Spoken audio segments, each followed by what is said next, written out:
জিবরাইল আলাইহিস সালামের 5টি উপদেশ, যা প্রত্যেক মুসলিম মুমিন বান্দার জানা উচিত এবং সবসময় স্মরণ করা উচিত।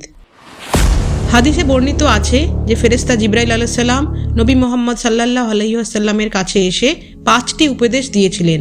এই 5টি উপদেশ মানুষের জীবন, মৃত্যু, সম্পর্ক, আমল এবং আল্লাহর উপর ভরসা, এই 5টি বিষয়ে গভীর শিক্ষা দেয়।